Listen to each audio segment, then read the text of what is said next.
Good evening and welcome to another little chat. I call them fireside chats because I have the roaring electric fireplace going in the background. I'm Bill Post, former talk show host on the radio and occasional state legislator at one point. And tonight we're going to be chatting with a very special person to me and to her district and to the state of Oregon, and that is Representative Suzanne Weber. Suzanne, how are you? I am just great. I'm fine. You know, I had an accident in November. I broke both my legs. I healed up quickly, and well, you know, I got here as quickly as I could. I'm doing just fine. I have to say, I've had people ask about that. I won't go into the details. We don't need to go into, but I'm just saying, you broke both your legs. How are you even? Oh, I'm fine. How can you heal that quickly? I took a lot of vitamins and I took good care of myself, and my kids took good care of me, and I healed up. So are you having to use any walking devices or anything? No, nothing. Wow. That's amazing. Okay. So you are actually live in the Capitol right now in your office.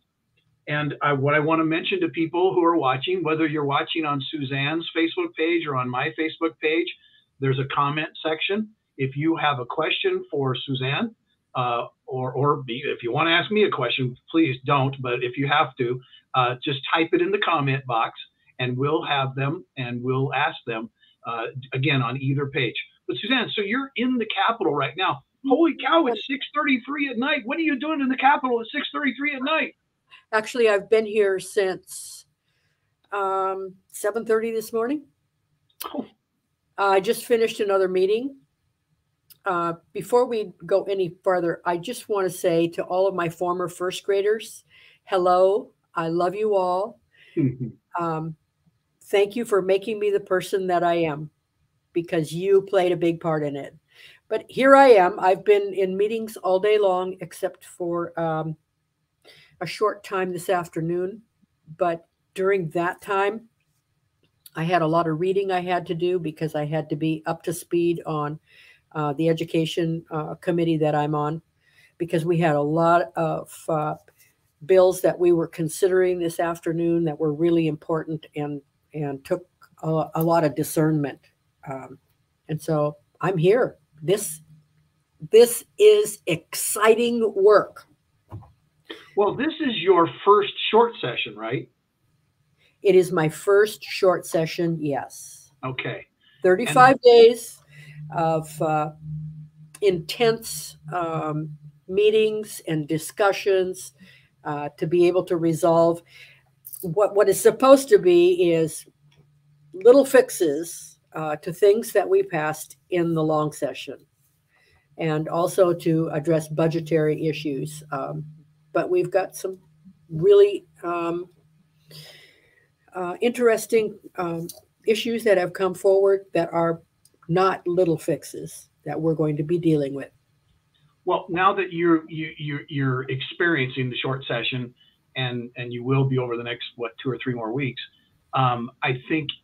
I bet I'm going to just take a guess that you would answer this the way I think you're going to answer, and that is back in 2010 when this was a ballot measure. And before 2010, we had long sessions in the odd numbered year. And those sessions could actually go, I remember one in 2003, I think, went clear into October. But there was no constitutional start or finish, just a start. So the voters gave us 2 sessions, the short and the long session, with an actual clock on it. But I remember on my radio show begging people, please vote no on this. No, you do not want people in there, in that building for 35 days, for 5 days, for 1 day. And everybody sold it as what you just said. Well, it's just going to fix bills and it's just going to do budgets. And you found out now the hard way that's not what's going on. Yes, I'm looking over here at one of my screens, and tomorrow we're going to be dealing with 2, 4, 6, 8, 10, 12, 14, 16, 18, 19 bills in healthcare. Oh my. Now that's too much for a long session. On the other hand, we also have early childhood. And I think that in that committee, we have only dealt with, it's either 3 or 5 that we have had to address. But healthcare is was extremely important, and there are a lot of issues surrounding it and surrounding COVID and the healthcare opportunities that we need to address, like nursing and naturopathy, and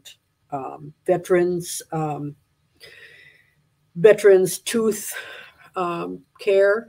Yeah. I mean, it runs the whole gamut from small children all the way to senior citizens. And it's things like, I have a bill in healthcare, and it is to address CCOs, the care organizations. And what I'd like to do is make sure that we have 3% of their administrative budget to go to local projects, local initiatives. There are 16 of those CCOs in the state, and they each are regional representatives, and they address regional concerns and healthcare. And I want to make sure that they have got money to be able to take care of type 2 diabetes, if that is prevalent in their particular area, or high blood pressure, or housing, or childcare, so that they can be versatile about what it is they address, and the money will be able to be there to operate those programs. Yeah. So I want to talk a little bit about some of the other bills that are potentially coming up, or have come up, or might come up, or whatever. But real quick, I was thinking about this earlier today in thinking about chatting with you tonight. Just Suzanne Weber in the legislature, we served together in the last session, yes, 2021, and that was the regular full session. This is going to come out of left field, but it's something I think is interesting. What do you think in your first long session was like the craziest thing that you remember? Like, you just thought, what? I know I didn't prepare you for this. It doesn't have to do with bills. I don't care what anything. It has to do with etiquette. People nowadays, just run, walk up to somebody and slap them on the back and say, "Hey, dude." Well, that's not how you do it in the legislature. You stand, you're recognized, you face this direction, you only walk in this place. You address people with respect. And, I would hear all of the arguments that people would have on the floor when I was watching it, but I had no idea that there was a real respect was so important, and how you address people. But of course, you could stand on the floor also and say all kinds of things about their bill, and how you thought their bill was crazy, and it wasn't appropriate and all that. But you did it with respect. Mm-hmm. So okay, so that kind of took you by surprise. It's interesting. I had some experience just because I covered it on the radio for so many years, so I sort of knew that. And I was the one who went into the House and said, "Why can't we be more like British Parliament? Now that would be fun." That would be fun. Yeah. Here, no, bloody no.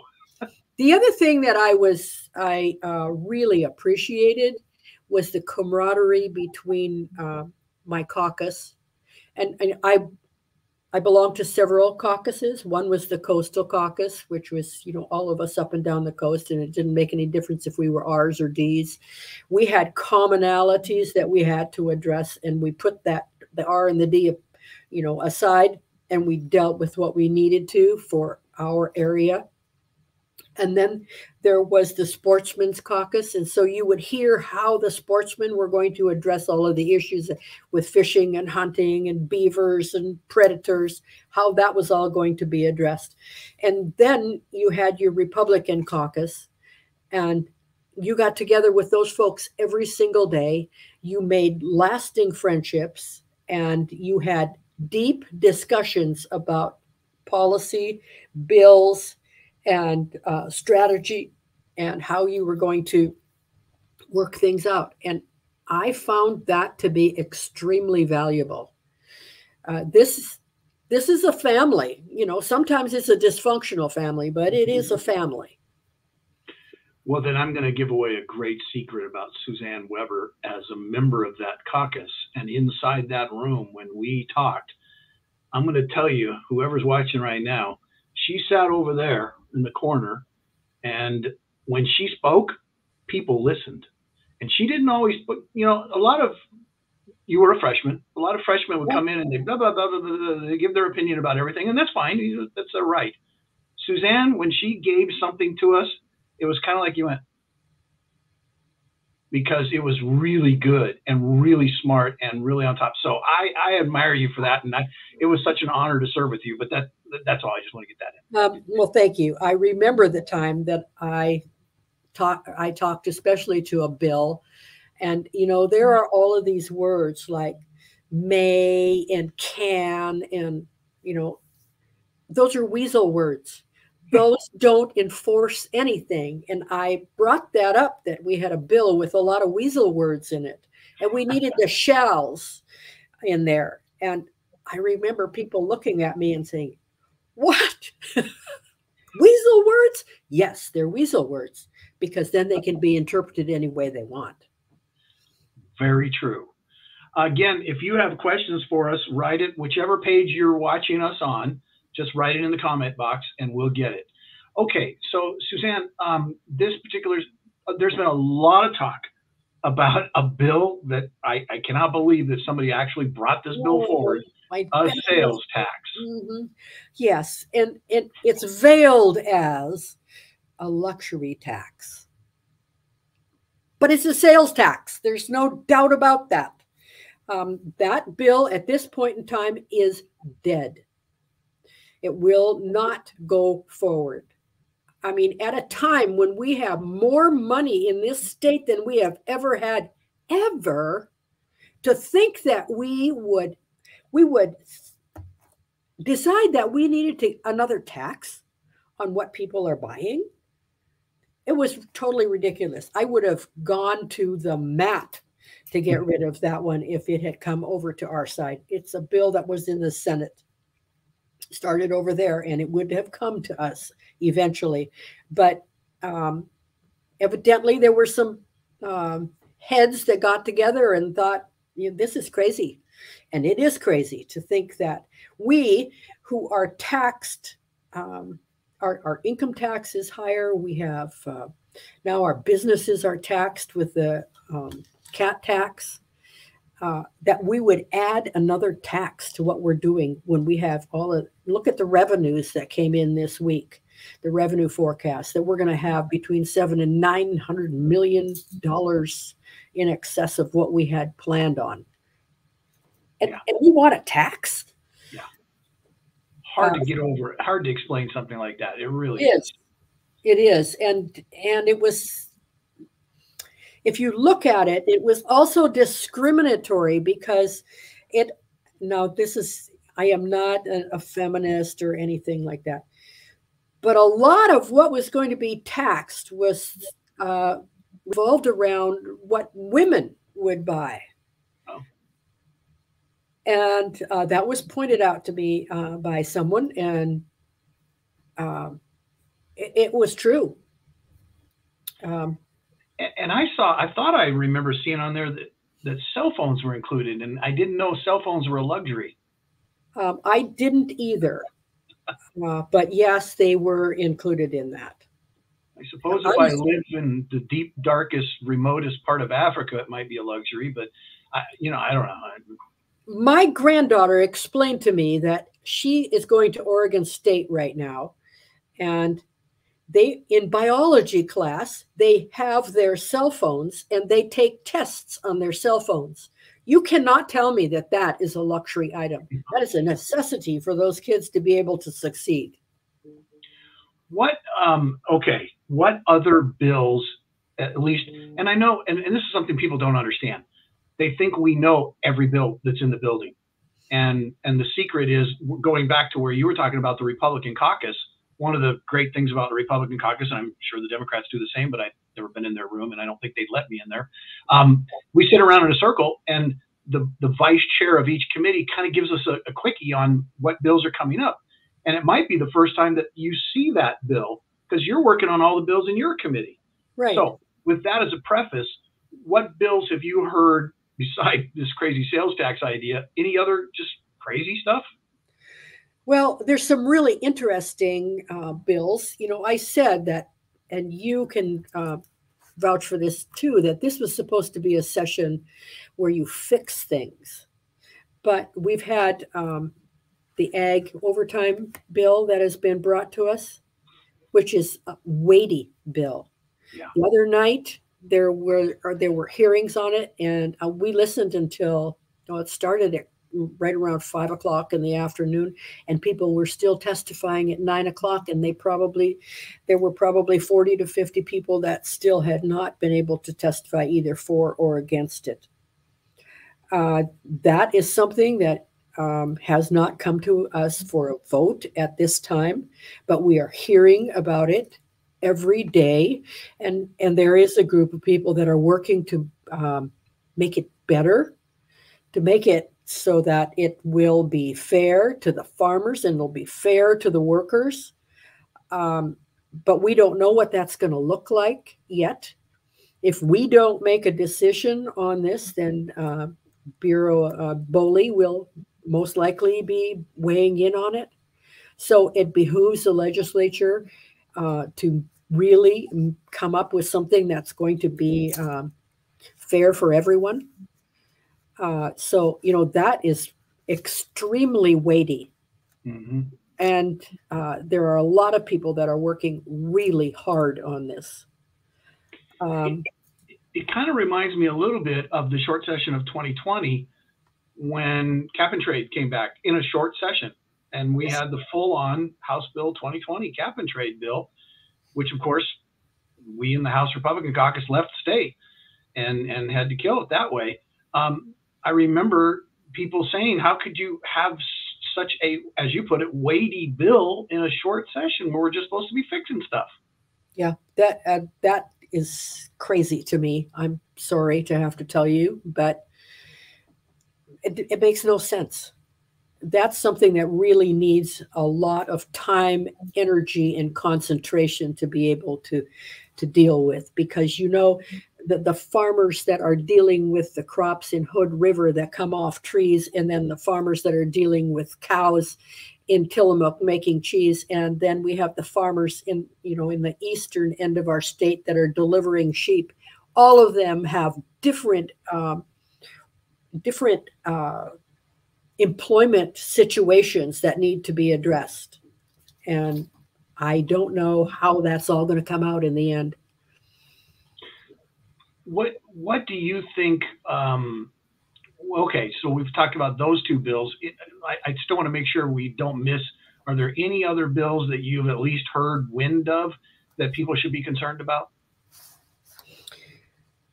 Well, there are bills in education that people should be concerned about, because there is one bill that is going to be going to Ways and Means today, and that concerns our school boards and the amount of education and training that our school boards are going to be required by the Department of Education. Would it be fair to be that's the "we hate what Newburgh and Albany did" bill? That is what it is. Now there is another bill coming from the Senate that is addressing the firing of superintendents. It's separate from this one, but those are two big educational situations that, they're going to affect a lot of people, and they're also what I call reactionary. Yeah. And should we be dealing with things that are reactionary?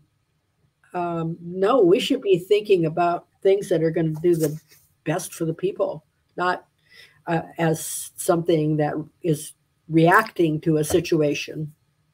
Especially in 3 or 4 weeks. Well, yes. You don't have time. Right. Yeah. Okay. I know we have a couple of questions coming up here in a minute, so I'm going to wait, and they're going to pop on the screen and let us know. But again, if you have a question or comment, just whichever page you're on, my page or Suzanne's, just pop it on there. Here we go. I'd like to know more about your bill on standardized tests. Could you explain it? Thank you, Kevin. Standardized tests is something that have been around for a long time. I know. I remember my first standardized test, the Iowa Basic Skills Test, probably in 3rd grade. And we've only added to the number of standardized tests that we have been giving children over the years. But we don't know all that there are within the state that are being administered to our kids. And we don't know how much time that's taking away from classroom instructions. We don't know how that is impacting teaching. And we also don't know how the results of those standardized tests are impacting education across the board. Do the teachers get the information on these tests so that they can make decisions about what curriculum should be? So Representative Nathanson and I had talked about this all summer long about, could we do an inventory of standardized tests in the state to see exactly what they are, who's having to take them, and how much they're costing the school districts, and what kind of an impact they're having? And so that is our bill going forward. And, Representative Nathanson is a Democrat, and so we're working across the aisle to make sure that we can do something that will give the Department of Education additional information about what exactly is being tested, how it's being tested, and how it's being used. Okay. Thanks for the question, Kevin. Appreciate that. While we're on that topic, and leave that question there for just a moment, Suzanne reminded me of something, and she had no idea what I was going to talk about or ask tonight. So she's taking a great big chance with me. But the thing that you just reminded me of when you talked about standardized testing and children in the schools and everything, I think people would love to know what do you think about the kids wearing the masks in the schools still? As a teacher, especially, not so much as a legislator even, but as a teacher. Difficult. That is so difficult to have to deal with in the classroom. I have to deal with it here, wearing the mask in the halls and on the floor and everywhere within the building, as you can well remember. I think it's time for the school districts to stand up on their back legs and take it back. They're saying that by the 31st of March, we should be able to be without masks. I don't know that that's going to happen, because we have been led down that path many times thinking that it was going to be over with, and it hasn't been. And as a result, some school districts have decided to go against the mask mandate, and they're going to be fined. They're going to lose basic school support over it.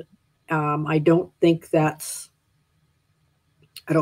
right, because today we had the bill that on the education for the school board members, and basically what that was taking local control away from school boards. And that's what I said when I voted no on it, because, I'm sure it'll go to the floor and then there's a great possibility it'll be passed.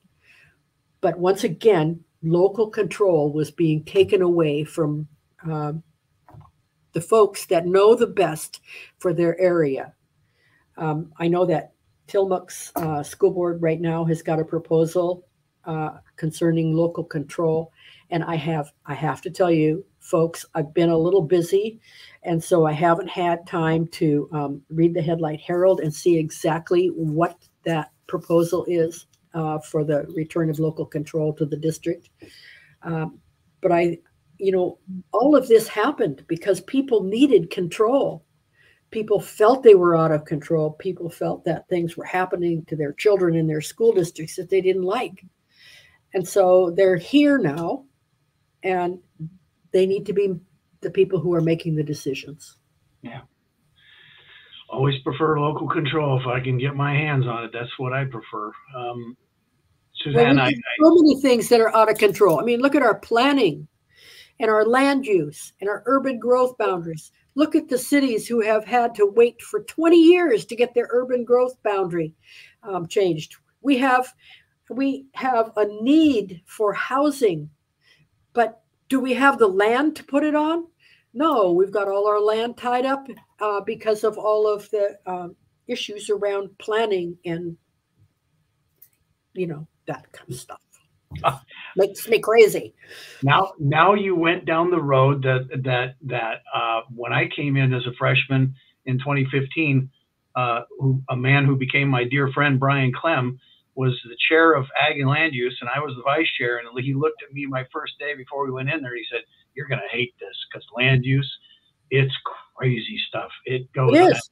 And he is the expert at land use. It is. All right. I think Andrew asked, what do you think about the agriculture overtime bill? I think we kind of addressed that already, but is there any other thoughts you have on that? No, I just want to reiterate that it is not an issue to be taken up in a short session. You cannot deal with that in 35 days. To think that you're going to come up with the best plan to move forward in 35 days, you're delusional. And I think you made a good point about that earlier, about the fact if you, I keep wanting to say we, sorry, I'm not there anymore. Yeah. If you, the body, don't come up with some sort of compromise that does the right thing, it's going to go to Boley. And again, it reminds me of the cap and trade in 2020. Yes. One of the threats was if we didn't stop it, it was going to go to the governor. And then she did it anyway. I don't know how many people know we have cap and trade in Oregon, thanks to Governor Brown. Yes. She just went ahead and did it. It's the same way with, everybody says we need to fund schools fully. Well, that's another issue. As soon as we made the decision that in that budget we were going to fund schools fully as the schools needed, the governor right away did a line item veto and went back to what she thought they ought to have, not what they needed. As I pointed out on the floor, being a part of the Educational Foundation, we were getting requests for grants from teachers in classrooms for $400 or $500 for a set of books that they could use in their classroom. Or how about a little extra furniture so that they could, arrange their room and be able to store things better. I don't think I ever saw anything that was over $1,200 as a request from a teacher for their classroom. Okay, why isn't the school district able to take care of that? If you're fully funding education, you're taking care of that. You're taking care of your teachers, you're taking care of your students, you're taking care of your curriculum, and you're taking care of your buildings. Okay, well, I was just about to ask something, but here we have a question from Jesse. Hi, Suzanne. Thank you for bringing up Bill 4053. Oh, yes, the Highway 6 bill. Yeah, tell us more about that. Well, we have a connector, Highway 6. Highway 6 is what brings everything into Tillamook County and out of Tillamook County that's produced there. And it is a substandard highway. It doesn't have enough pullouts, guardrails, passing lanes. It is an area of about 40 miles that has no cell service. It has a huge slide at the top that they have put these meters in to be able to measure how the slide is traveling. That'll probably take 2 years to decide. So our highway is basically sloughing off. It is our economic tie to the world, and it needs to be fixed.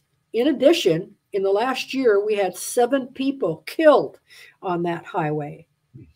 And it's not only what we produce and what we need, it's also all of those people from the Portland area who want to recreate and come to our beautiful beaches. They're on that road too. So we're bringing 1 million people at least a year on that road into Tillamook County, and it is in deplorable condition. And so it's never been decided what we would do first if we were going to fix that highway. And so we decided that we would have a bill to study it, because if we don't know everything that we have to do to bring that road up to a standard that it will offer security for our area, how can we start to spend money on it? And I'm not going to be surprised when the amount of money is astronomical. But we're talking about spending hundreds of millions of dollars on infrastructure in the Portland area. And we need to have the security of our highway guaranteed. And we need an additional amount of money to take care of that highway, but we don't know what it is. So this bill will provide us with hopefully what, at least a baseline as to what we need. This is completely unrelated, but again, something you said jarred something in my mind. Suzanne, what is the biggest difference between being a mayor and being a legislator? Oh, when I was the mayor, I could go down the street and talk to somebody, and they didn't know if I was a Republican or a Democrat. They only wanted to make Tillamook better. And that's what I wanted too. I have many more people, much more money, and far less ability to convince people in the legislature that, of course, I'm right. And, and I want to make Oregon better. And common sense is important. And let's look at the consequences of what we're deciding. Because a lot of what is decided on this grand scale has unintended consequences and needs all kinds of things to fix it. In Tillamook, we could fix it. We didn't necessarily have enough money for our sewer or our water or our streets. But we were able to, we knew it, and we knew where to work to get that money to make that possible. So you reminded me of something else, and when we were talking about bills that are floating around out there right now, I think it had a hearing today. I'm not sure, and I don't remember if it was on the Senate side or the House side, but I believe there's a bill, and this comes up every year when I was there. It came up, is legislator pay, raising legislator pay to working wage or whatever. And I used to, when people would approach me with that, and lobbyists and some from the other party would approach me and say, "What do you think about it, Post? Would you vote for a raise?" And I say, "Tell you what, I'm going to vote no. But you want to give me more money, you can give me more money." But I mean, but I'm kidding aside. What if you have to vote on that? Oh, that's going to be a hard one to vote on, because I know how much work this takes, and you do too. Because this is not a 9 to 5 job, because here it is, 7 o'clock at night. I'm still here. I've been here since 7:30 this morning. And you can say we have a long session and a short session, and it's a 6 months job and a 3 months job, but it's not, because all of that time in between those sessions, you are also working on committees and working on bills. You're meeting with people to be able to know where they're coming from so that you can represent them appropriately. I have not heard that there was a bill to raise the salary at this point in time, but you know what do we get? $30,000 a year. I know that there was a proposal last year to almost double that amount, and with the idea that it could attract more people to make it a career rather than a calling. Yeah. And this is not a career. This is a calling because it's all about public service and doing the best for the people you represent. And the argument was, well, if we paid the legislatures more, we'd get younger people, and then they'd want to stay longer and they'd want to work harder. I don't think that is necessarily true because I don't see one of my colleagues that is slacking on this job. And not one. No. Yeah, it's a precarious one, and I don't remember the bill number. I glanced at it this morning, and the number is about 58,000, and then increasing the per diem slightly. But I think you've made a perfect point. Look, the Oregon legislature, if we want to go back to the so-called founding fathers of Oregon, they said, look, it's a citizen legislature. The butcher, the baker, the candlestick maker, the teacher, all do some time in the legislature, and then tag, you're it. You're the next one. You're next one up. It's not, you're not supposed to be there for 35, 40 years. You are not, because each person brings an individual view and looks at things differently, and that has got to be represented. It can't be just one person making this decision. Yeah. All right, I'm going to give one last shout out. If you want to ask a question, type it in the comments on whichever page you're on, and otherwise we're going to kind of start wrapping this up a little bit because she needs to go home. Oh, dinner might be ready. I know mine is. I can smell it in the other room. Oh, good, good. But I do. I want people who are watching and listening to this tonight to know. Again, it was an honor to work with you last year. I have no idea, as a person who was there for a few years, what the new person's going to be like. We have no idea. What are they going to do? What are they going to be like? I wonder what their personality's like and everything. But it was just so much fun working with you. As I told you personally and in the caucus, I was so sad that you, as freshmen in 2021, didn't get to experience the full meal deal the way a session's supposed to be. Obviously, right. Masks, but all the little things like the house lounge and just the convention center, all kinds of things. Having your friends and your family sit with you on the floor, and I'm sorry you didn't get to experience that, and I hope that you get to next year. I had one person come into my office today. Oh my! It was a first. It was a first. A lobbyist came in to talk about a pharmaceutical issue, and it was like, oh, that's what you look like, because I'd only seen her on the small screen, and she's tall. And we had a really good conversation. But that just doesn't happen. Up here on the 4th floor at the end of the hallway, there's just not many people around. No, and that's part of what you missed out on it. But on the other hand, having the line go from your door out and down the hallway all day long from 7 a.m. to 5 p.m., actually, I don't miss that a whole lot. What was that last comment that was up? If Mr. Producer wouldn't mind putting that back, there we go. From Christy, you're like teachers work many hours each day and don't make much money. Hope Robin has dinner ready when you get home. Drive safe, my friend. There you go. Thank you, Chris. Appreciate it. And there's Ashley. What's the best way the public can stay updated on the advancement of this bill? OLIS. Ooh, OLIS. Oregon Legislative Information System. I'm going to do a shameless. OLIS. Yeah, OLIS. I'm going to do a shameless pitch.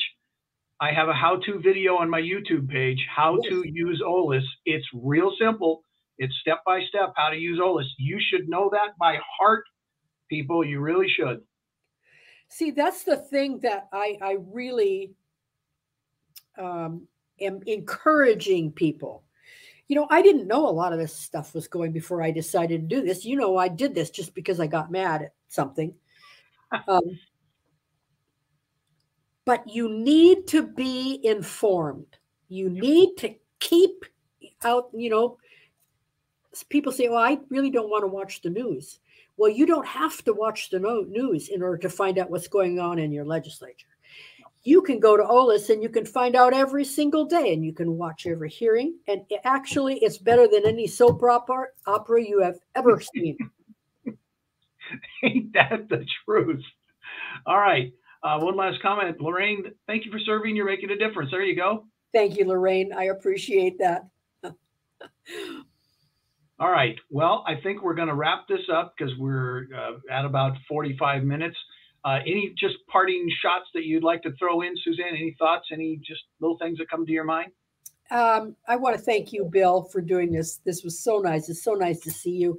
I miss seeing you on the legislature floor. I miss you in the caucus. You're a great inspiration to me. Thank you very much. And to the rest of the people that are watching, go to OLIS. Find out what's going to be impacting your lives, because it's so much better to have an opinion before it happens than to have to deal with the unintended consequences that may result. Good point. Great ending. Representative Suzanne Weber, wish the best to you. Get a good night's rest and some dinner and go get them tomorrow, okay? Hey, I got committee meetings starting at 8 o'clock tomorrow morning. I'll be in this building at 7:30. Oh. I don't miss it. And by the way, Nevada today ended the mask mandate. I just thought I'd throw that in there. So all gone for everybody. I'm so sorry. Okay. Blessings to you, and miss you, and take care. Take care.